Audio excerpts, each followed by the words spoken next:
Hey guys, welcome to the Asian Hustle Network podcast. My name is Brian. And my name is Maggie. And we interview Asian entrepreneurs around the world to amplify their voices and empower Asians to pursue their dreams and goals. We believe that each person has a message and a unique story from their entrepreneurial journey that they can share with all of us. Hi, everyone. Welcome to the Asian Hustle Network podcast. Today, we have a very special guest with us. His name is James Lee.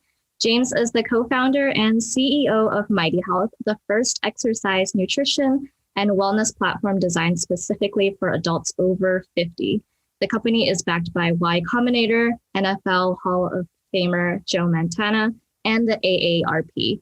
Previously, James co-founded Encore Alert, a social media analytics platform that helped executives at brands like IDEO, Denver Broncos, Under Armour, and the American Cancer Society identify and act on their top opportunities and crises each day. In March 2016, Encore Alert was acquired by Meltwater, the leading media intelligence platform. James also wrote speeches for Vice President Biden in the Obama White House and regularly writes and speaks about practical startup tactics at his site, jameslee.com. James, welcome to the show. Thank you so much for having me. So excited to be here.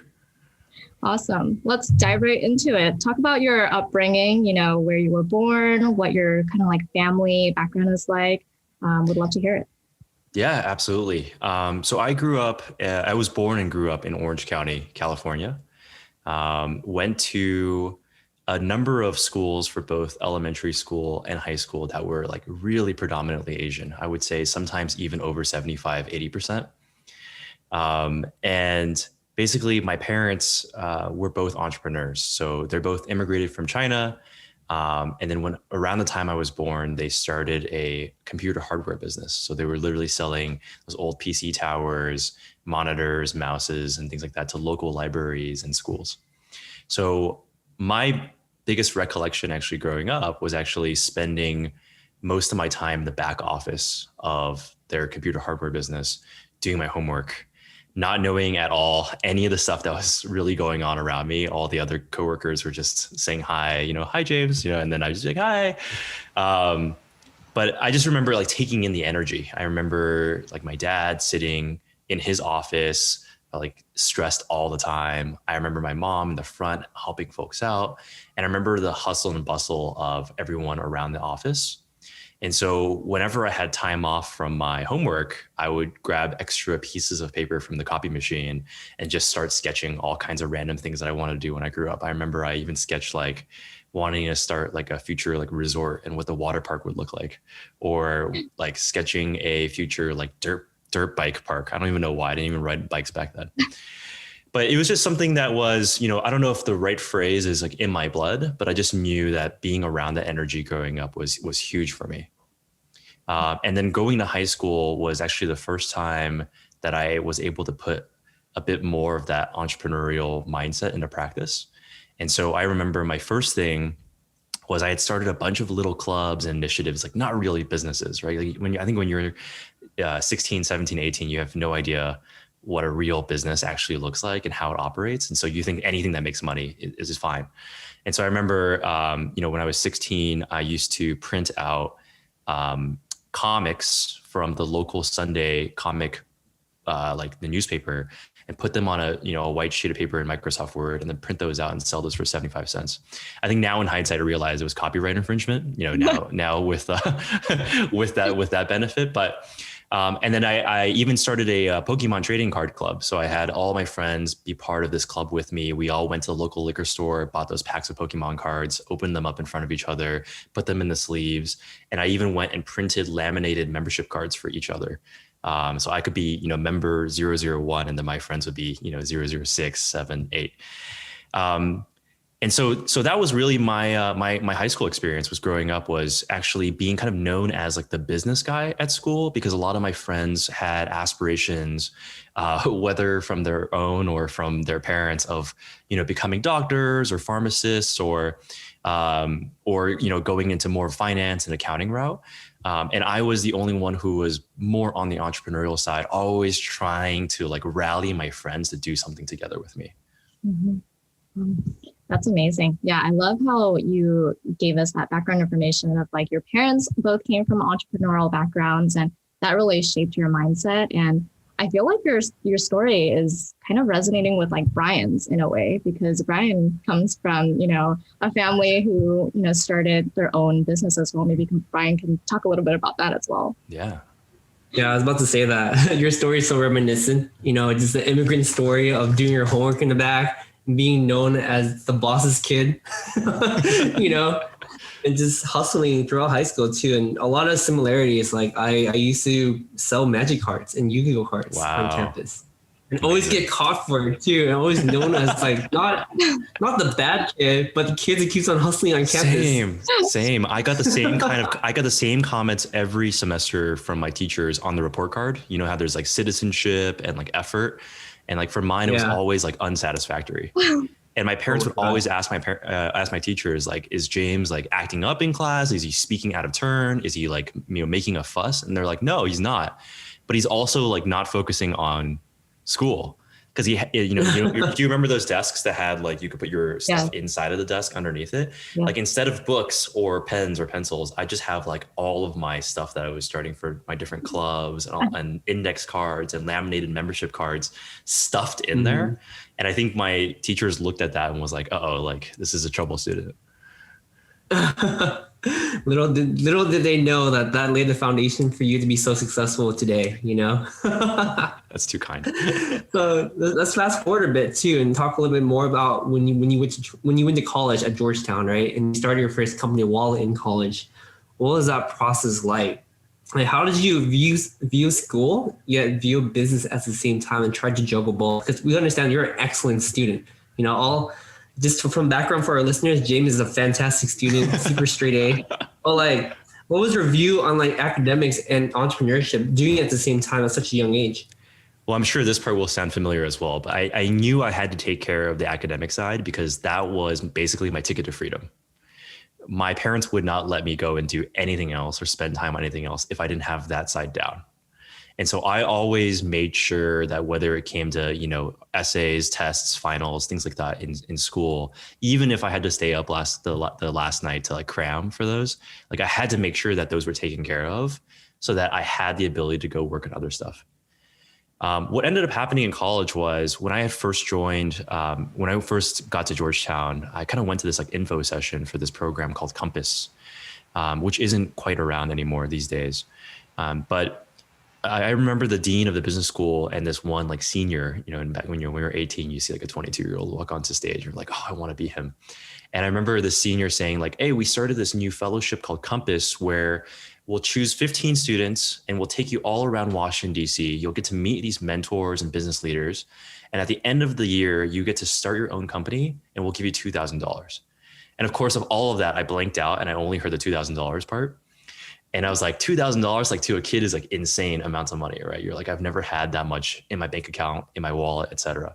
Mm-hmm. So I applied, I luckily got in. And so I was taken on this journey from freshman year that was like really, really lucky that I was able to go and meet all these different business leaders throughout Washington, D.C. I remember one of them was like the CEO of Blackboard, which is, that the software that a lot of colleges use. I was like, oh, I use Blackboard in class. And now I actually get to meet the CEO. Like it kind of just started putting the pieces together and linking them together. And so that's actually the first company I started out of college or in college was actually in the nonprofit space. Like we were helping nonprofits with helping them fundraise, their social media, their storytelling, and most importantly, how to communicate the impact of every dollar that they got. Like if someone donated $5, how would you communicate what that $5 actually got them? In terms of balance, at the beginning of college, I was so excited to be a part of all of these clubs. And then by sophomore year, I actually just gave up all of the other clubs because I want to focus all my time and energy on working on this company. And I realized, I think pretty early on that college really is one of the lowest overhead parts of your life where you can actually take risks like this. Like if your company fails and you're not making any revenue, like guess what? You can still go eat in the cafeteria. You can still go home and sleep in the dorm and you still don't have like, things like renter's insurance and like all those adulting to have to worry about yet. And so I was just trying to like pack as much of my experience in as possible of starting companies while I was still on campus. Ultimately, what that ended up leading to was, as you mentioned in my bio, when I was graduating during my senior year, that's where things got really tough because a lot of my friends started getting internships, end of junior year, end of sophomore year. And of course, as you know, when you get those jobs or you get those internships, you get a job offer at the end of those. So they'll be like, oh, when you graduate, you'll come back, you have a job waiting for you, everything's ready to go. And so all my friends, including my roommate at the time, all had like 80K, 100K, 150K paying jobs waiting and lined up for them in New York and in San Francisco when they was graduating. And I was the only guy who didn't do any of those internships. I spent all of my summers working on my company. And so that's actually when we got our first kind of actual break or raised our first ever check from an investor. Was we had a mentor of mine in DC who was just believed in me enough. I don't know why, but believed in me enough to put in the initial 30K check into our company. And that's essentially what ended up becoming Encore, which was a company that we built for the next 4 or 5 years. Wow, that is amazing. Yeah, I love how, you mentioned that you really took advantage of your years on campus, because that is a pretty impressive, amazing feat. I think that a lot of people who go into college, they want to get that college experience, and they don't really think about that. But what you mentioned is very, very true. Like those are your prime years to actually take risks, because you do have a place to go back to slave. You do have food on the table. And those are like the most important years for you to actually like venture out and start your own business. But a lot of people don't realize that. And I think the trickiest part is that there are trade-offs, right? I'm saying all this stuff as a positive thing, but I look back on my college days and there are many things that I wish I did, like studying abroad, for example. I never had a chance to go study abroad. I would have imagined I would have had a great time if I had a semester in Barcelona or Copenhagen, right? But instead I was on the bottom basement, -2 floor of our library working on my company at like 11 p.m. on a Saturday. So I don't think it's glamorous at all. And I think that for some people, they might want to just enjoy their college experience and really get the most out of it. Because there are some parts of college that you just can't go back in time and go do those things. But I think for me, one thing I always talk about a lot is I see entrepreneurship as like playing a sport, right? With like playing any sport, including playing basketball or playing soccer, the only way you get better is by getting reps, right? You hear about the legendary stories of Kobe getting thousands of free throws up at 5 a.m. in the morning or 2 a.m. in the morning. And I think for me, college is not necessarily when you have to build your unicorn business. You don't have to build something that like will have to take off and go raise money right away. In fact, that can often be difficult, right? Because then you're faced with a choice to like drop out or not. But I do think it's actually the best opportunity to get those reps in. And I think people don't understand that. And I think people think, oh, well, instead of getting the reps, what I'll do is I'll just, kind of learn about it or take an entrepreneurship class or something like that. And I'm like, oh, that's kind of the equivalent of like watching sports, or like going to a sports game or studying film. They do make you a better player, but the only way to truly get better is to get real life reps in. Right. Absolutely. Yeah, I couldn't agree more with that statement. And you're absolutely right. I mean, you have to it's like reading an entrepreneur book and actually doing it yourself are two totally different things, and just using the opportunity in college. And a lot of credit to you, like having that mentality in college to start hustling and doing these things and thinking bigger. It's incredible, because as you're talking, I was thinking about from my own personal story. I'm like, wait, my mindset was not totally there at the time. I was too scared to do anything, And the fact that you did it and you raised venture capital and you had mentors that invest $30,000 in your company. I would imagine at the time you're just like, whoa, this is like incredible amount of money, $30,000. This is insane, And I just want to hear more about, Encore. Like, what was the first breakthrough that you guys had? How did you spend the 30K to grow your company and eventually sell your company? And we'll talk a little more about this later, about Mighty Health as well. But how did you spend that 30K to grow your company? Well, one thing before that too, just to address the mindset thing that you mentioned, this is kind of our first breakthrough with Encore, is actually when I grew up, like, as I mentioned, I grew up around like doctors. I grew up around people, small business owners. So not software developers or companies like that. I never grew up reading TechCrunch or anything like that as well. And so one of the key parts that I missed about business actually was the scalability of software. So that first company I started in college was actually a services business. It was consulting with nonprofits. And I kid you not, one of the summers that we spent with friends working on the company, we had a movie night one night. And I think this probably happened to tons of people, but we sat down and watched The Social Network, the story of Facebook. And through that movie, we realized like we just had this like aha when literally as the credits were rolling, we looked at each other and we had this aha moment, which now in hindsight sounds like really dumb, which was like, wait a minute, like if you build software, that scales way, way more than like a services business of like just trading your time for like an hourly rate or something like that. Right. And none of us had ever come to that realization. To be honest, I still have like imposter syndrome to this day because I feel like I didn't get to grow up in the Valley, and be around this a long time. So like, I didn't really come to these realizations until like I was like 20, 21. So maybe that's encouragement for your audience as well, that it's like never too late.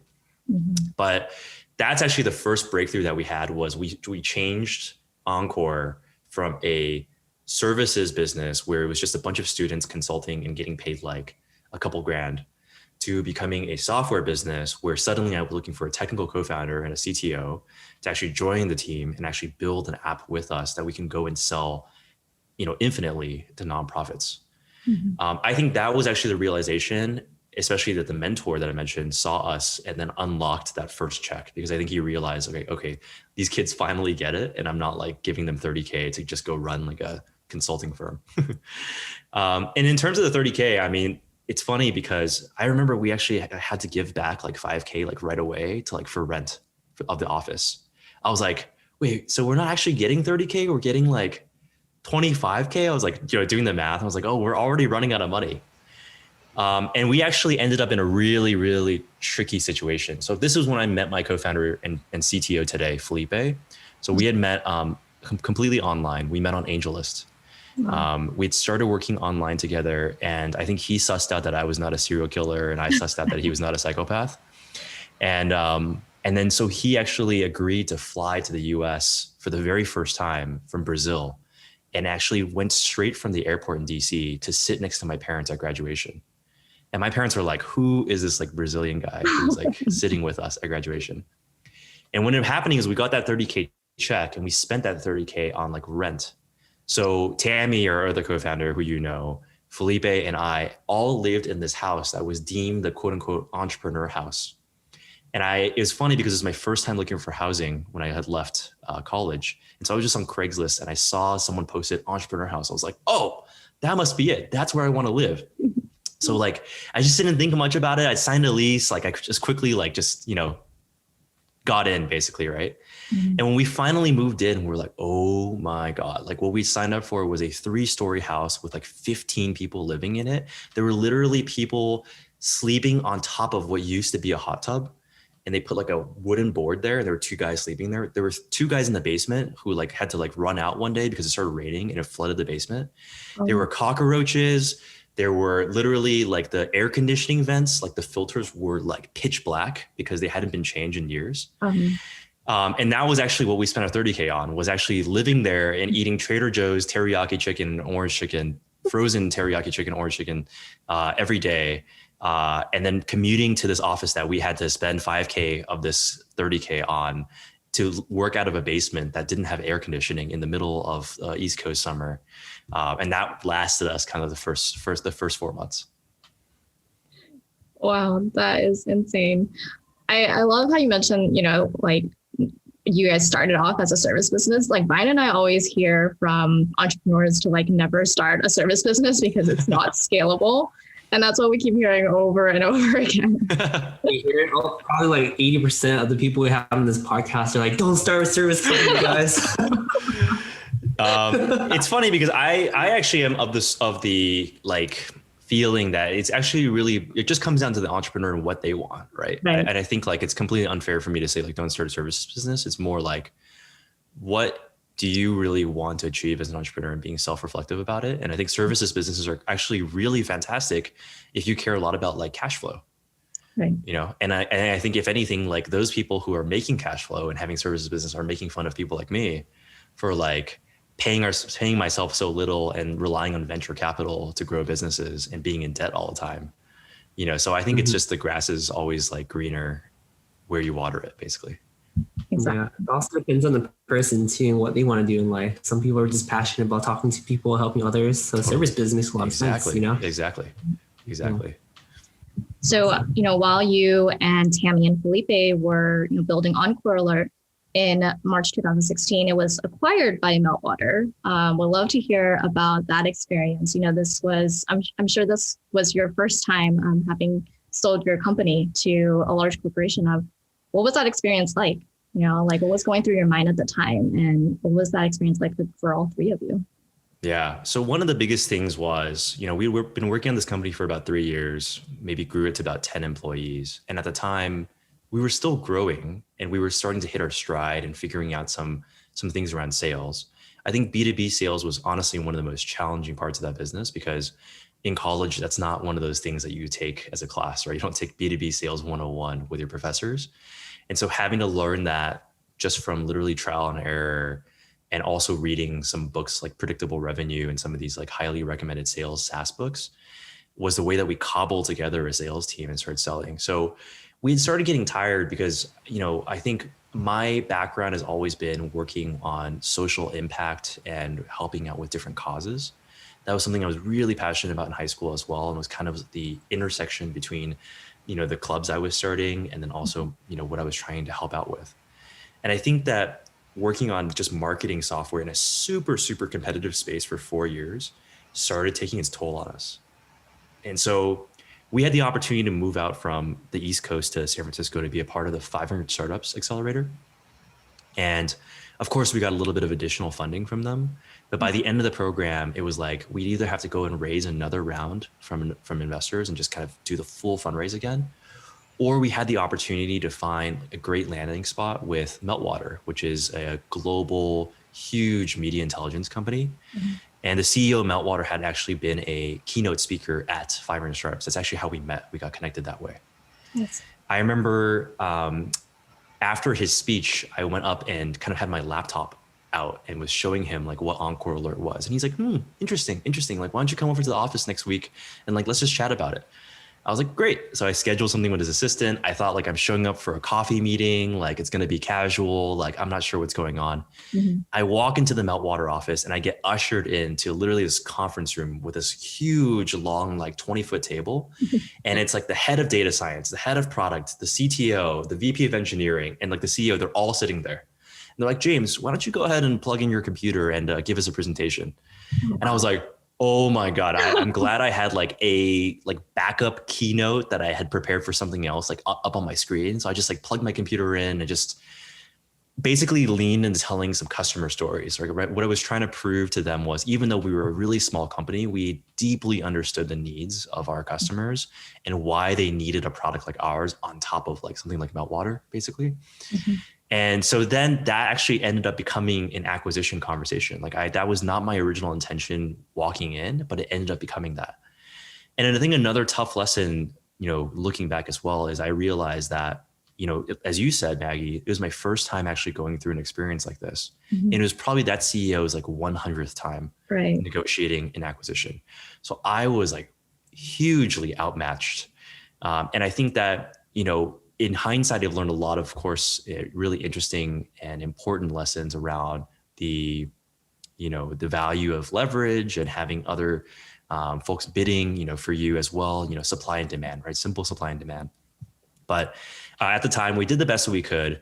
One of the most difficult or important decisions that we made at the time was actually to return almost all of the money from the acquisition to our investors instead of taking them as founders. Mm. It's one of those things where like, especially as an Asian family, you're like, oh, like, why wouldn't you take cash off the table? Like, isn't that why you're doing it in the first place? Mm-hmm. But given that it was a tight acquisition and we wanted to really take care of all these people who like honestly had like really put their belief in like 21-year-olds, right? Early on, mm-hmm. we actually returned all their money back to them.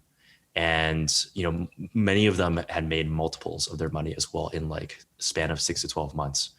For the co-founders, for us, actually, what we took away was mainly a really amazing learning experience, having sold our first venture-backed company, mm-hmm. but also, some financial upside from the company as well, right? In terms of joining them and staying with them for a bit. So it worked out really well for everyone at the end, but ultimately the tough decision there was we wanted to play the long game, and we actually wanted to work with these investors again in the future, and we wanted to do it right by them. Mm-hmm. Amazing. Yeah, I wouldn't even know what I would think if I went into a meeting with so many executives, not even knowing that I was going into an acquisition meeting. So props to you for, It having was that definitely a shock. on hand. Yeah, that is an absolutely amazing story, James. And thank you so much for sharing that. It just speaks volumes to who you are as a person to take care of your investors. I think that starting a venture-backed company, the first thing you do is like burn investor money and never think about paying them back. Unfortunately, everyone says you're just going to take the money to Cabo, right? And just like spend it all in Mexico. Yeah. Exactly.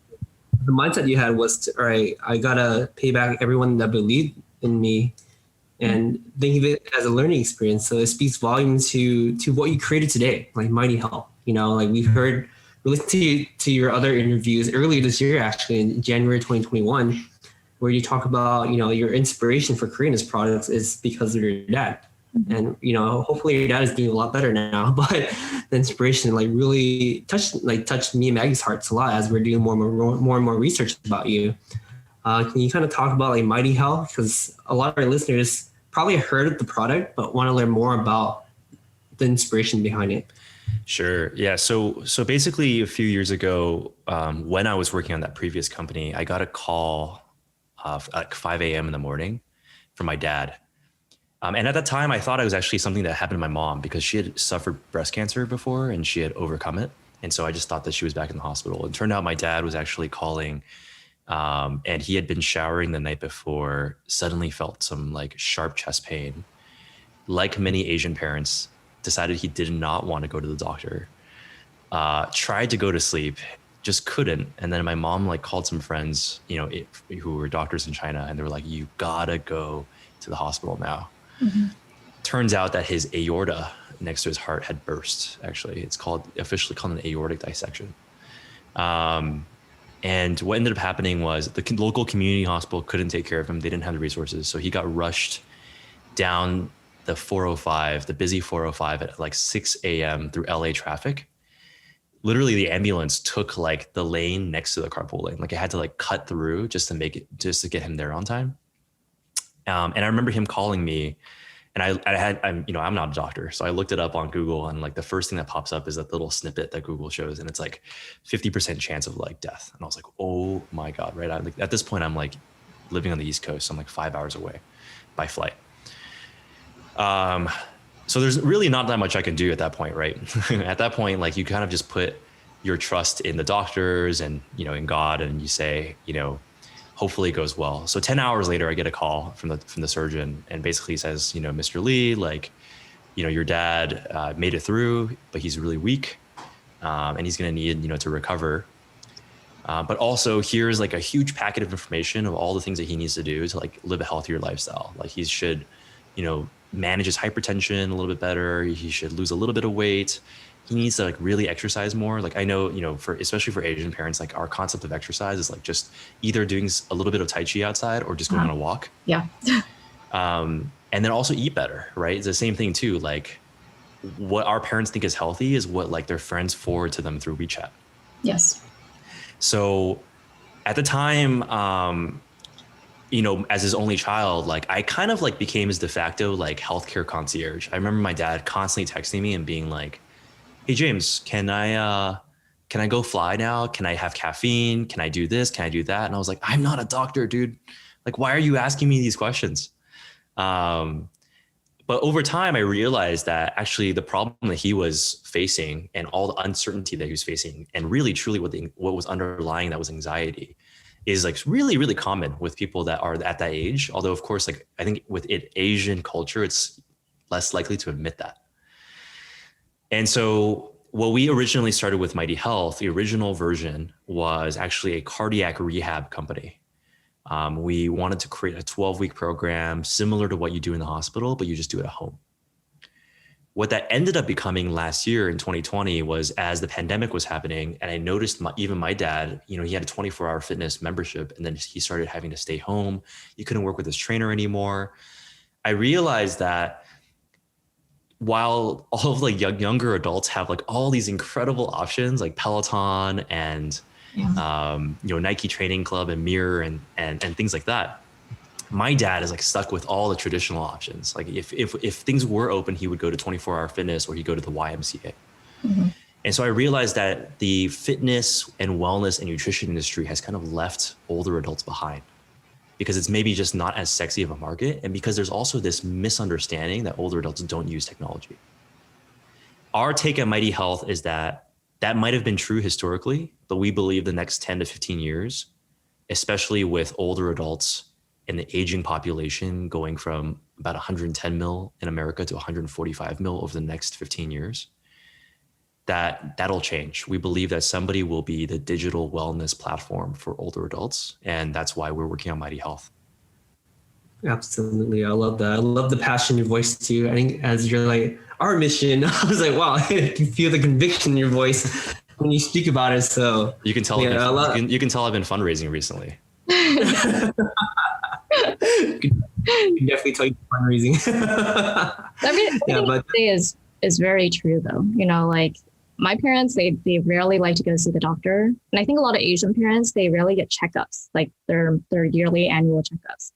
And I think it's just because they don't, trust the system. I don't know. It's probably a language barrier. There's probably a language barrier as well. So it, prohibits them to like push them forward to, actually go see the doctor. And like my parents, they believe everything on WeChat as well. Like it's kind of questionable. Like, why do you believe stuff that you get through chain mails? It's skeptical. But I think it's incredible, what you've built, especially with the elder, generation. Those are the people who need, their checkups and their daily healthy exercises the most, right? Because they're getting older every single day. But you're right. I think the fitness industry has really kind of forgotten about the older generation, and they're just trying to appeal to the younger generation. So I love what you're building. Mm-hmm. Thank you. Yeah, and I can definitely feel about the situation. I'm comfortable sharing on the podcast, but I'm home in LA right now during the recording of this podcast because my mom has been in and out of the hospital for health reasons as well. She just got a blood transfusion last week, and now she's at the hospital again as we are recording this podcast, getting a checkup, to make sure that she's okay. And this podcast can come at a more perfect time. And what you're creating for the older demographic, it's like, you're right. Like my parents would ask me for advice, be like, okay, like I came out of hospital. What should I take? What kind of vitamins should I take? I immediately just go online, Google it. I'm like, okay, you need some calcium, you need some vitamins, you need sleep, you need this and that. But at the end of the day, like we're not doctors, So we having this app is like so incredible, and I think you're doing a great job. Yeah. Thank you. Yeah, first of all, I hope your mom's feeling better, and hope she continues to recover well. I think the perspective of someone who's had a family member go through, serious health issues is always different from someone who hasn't. Mm-hmm. And of course, knock on wood, I hope that most people don't, but it always gives you a really interesting perspective on life, right? Because, it may not be you yourself, but seeing someone that you dearly love go through that kind of experience makes you really appreciate and grasp onto like living a more purposeful and meaningful life, and not wasting your time, and really balancing like patience and impatience. Mm-hmm. And I think maybe it's an Asian thing, but, certainly a big part of Mighty Health is actually us attempting to take care of our parents the same way they took care of us. I always say like when we're growing up, they're always like, are you sick? Do you need anything? Have you been eating well? All those things. But then when you reach a certain age, it actually ends up becoming the other way around. And I think it's becoming tougher and tougher now that we're all living and moving away from our parents. Mm-hmm. And then, they're all empty nesters. And now figuring out a way that we can really support them from home, before it gets too late.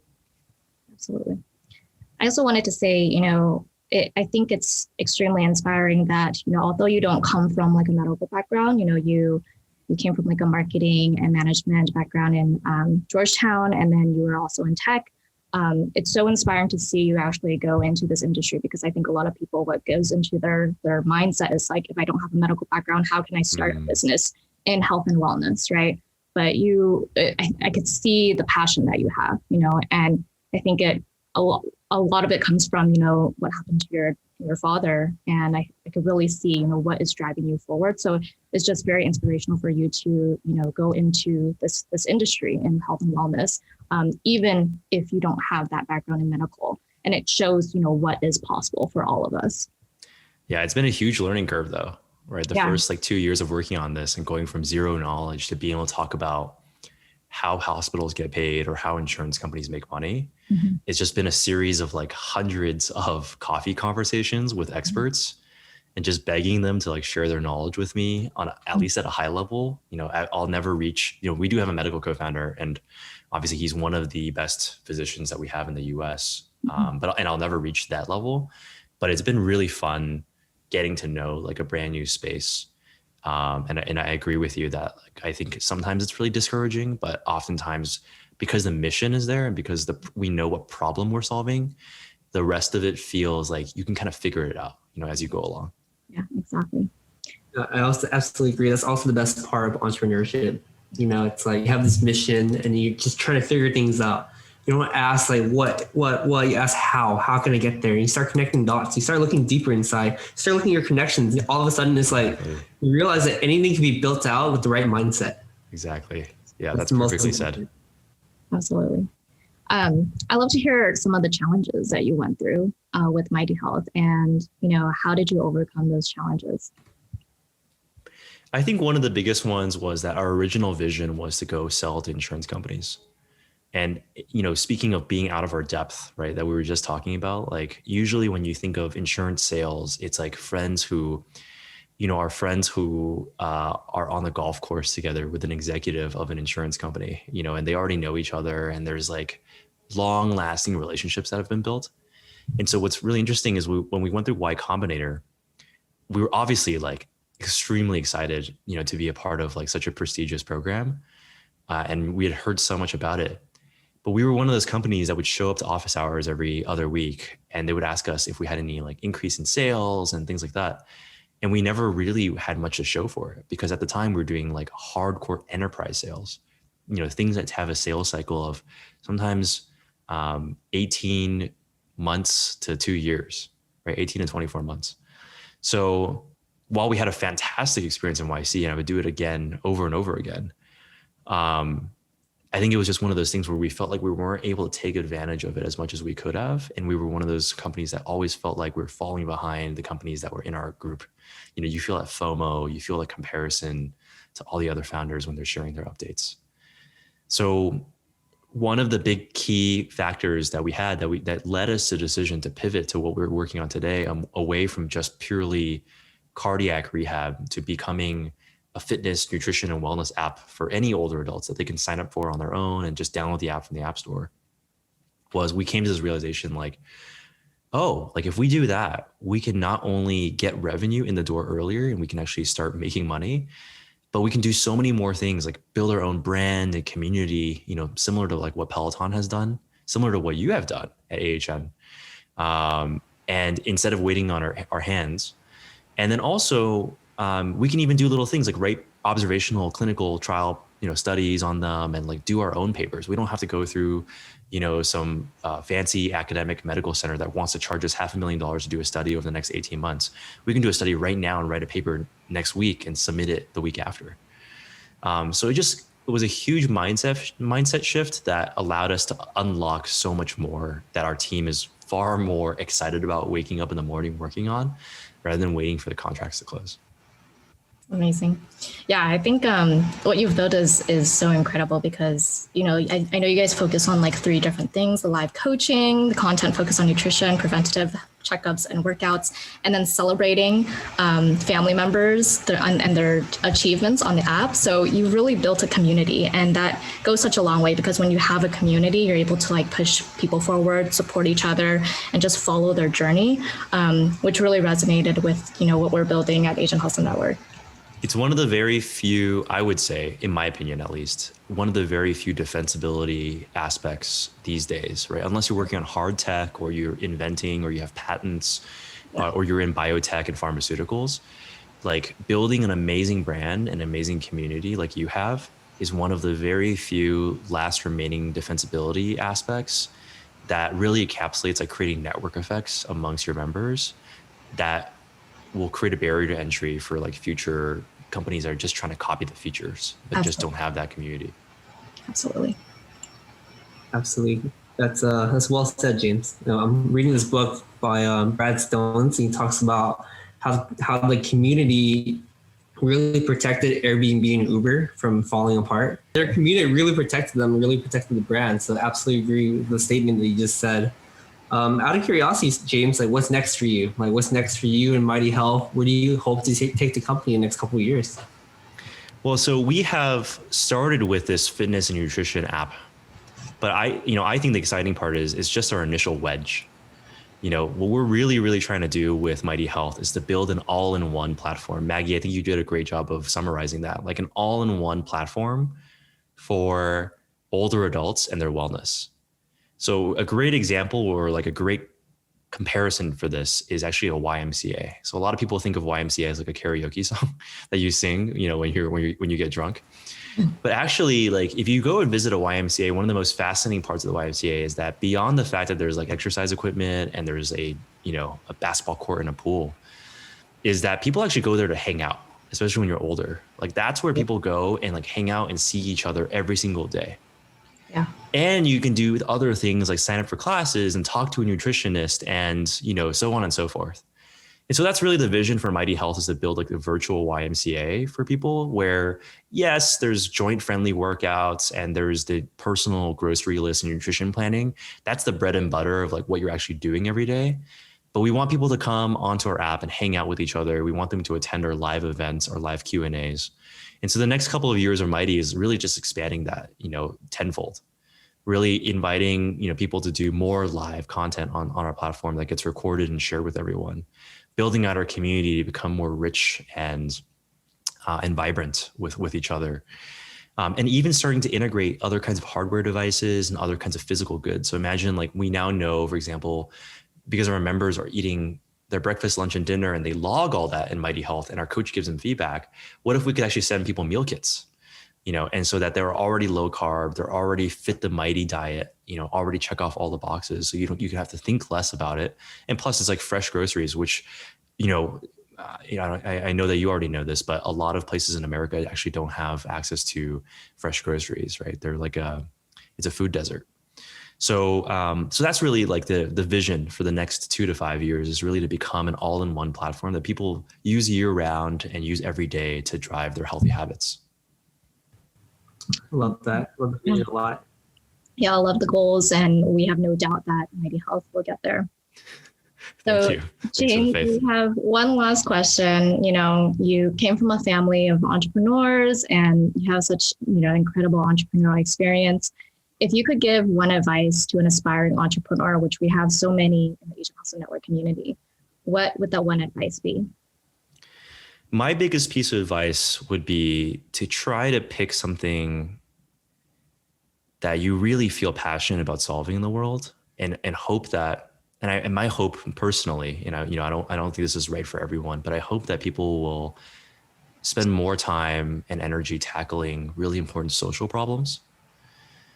Personally, I believe that today, or right now, it's the easiest that it's ever been to actually get a business off the ground, right? Like the three of us could probably start a business in the same amount of time that we use to record this podcast. Like Brian can be over here, like setting up something on Clerky and just incorporating the company. Maggie and I can like set up a Squarespace website and we'll have a landing page up in like 30 minutes, right? And then we'll probably use like a Figma or Webflow to like get the first MVP of the app up. I mean, that is like unprecedented, right? Like I think like if you think about the 1990s or the early 2000s, like there's no way that would have happened. Mm-hmm. And so I think that to me, and one of the Airbnb founders said this during YC, which is it's like easier than ever to climb the startup mountain. You can just climb whatever mountain and get to the summit. It's still difficult, of course, but it's easier than ever. But my hope for entrepreneurs is for everyone to think carefully about what mountain they want to climb, right? For us, there's a huge difference, in my energy, in my purpose, and my spirit between my work on Mighty versus my work on Encore. I loved working on Encore Alert, but I doubly love working on Mighty Health because it brings me so much energy to hear all of these stories and testimonials every day from our members who live out in Indiana or Tennessee or Oregon, who are losing 15, 20, sometimes even 50 pounds, and suddenly can go on vacation with their grandkids for the first ever time, or they can actually bend over and pick something up without being in pain that's going to send them to the hospital. And that mountain to me is what makes all of this frustration and anxiety, even the imposter syndrome of, fundraising and things like that, actually worth it for everyone. So that would be my advice is pick the right mountain. And I hope more smart people spend more of their time working on the right problems. That is the deepest advice I've ever heard on this podcast. Very good analysis. I love that a lot. You're absolutely right. Climbing the right mountain it's great advice. Like, there's so many opportunities out there that sometimes you get blinded by the money, the prestige, the title, the connections of people, that you lose track of your core value, who you are as a person, and what drives you. And that should be the driving factor for the mountain that you climb. Yeah. Absolutely. Yeah. And what I'll say too is, like, startups are not a great way to make money. I'm sure all of the guests that you've come on your show have said this. Like, if you really wanted to get paid, like, just go work in some other company that pays really well, become an engineer at a large firm or something like that, right? Yeah. Startups are not a great way to make money. If it does end up becoming a huge outcome for me, my team, my investors, like, I would love that, of course. Mm-hmm. But I think any startup journey is going to be anywhere between 5 to 15 years. It's going to be lots of blood, sweat, and tears. And so what mountain you choose becomes really important because your time is limited. Yeah, that just gave me chills. And on the right mountain, that's when like when your product or your company is working and you have people who are coming back to you and saying, like, hey, this is the reason, your product is the reason why, my life has gotten to a better place. And then that's when we realize, like, this is why I'm doing it. This is the reason why I love doing this every single day. Exactly. Yeah. Well said. Thank you so much for sharing that. So, James, how can our listeners find out more about you and Mighty Health online? Well, yeah, you can check us out at mightyhealth.com. I know we're a product for an older generation. And so one of the things that we offer is the ability for you to actually gift a Mighty Health membership to your parents. Even if they don't like it, we have a 30-day guarantee. So, like, you can just email us and we have no hard feelings. It's really just about trying to help as many people as we can. I also write about just kind of personal startup tactics at my own website, jameslee.com. I try to, like, break everything down and make it as simple as possible because it's kind of like the blog that I wish I could have read when I was back in college and trying to get my feet wet in entrepreneurship. So yeah, jameslee.com and mightyhealth.com. Awesome. We'll include all of that in the show notes. Thank you so much, James, for sharing your story with us today. It was amazing having you on the podcast. Thank you both so much. It was a joy. Hey guys, we hope you enjoyed this episode. Please subscribe to the show. We would like to get to the top 10 on iTunes, so be sure to leave us a 5-star review. We release an episode every single Wednesday, so stay tuned. Thank you guys so much.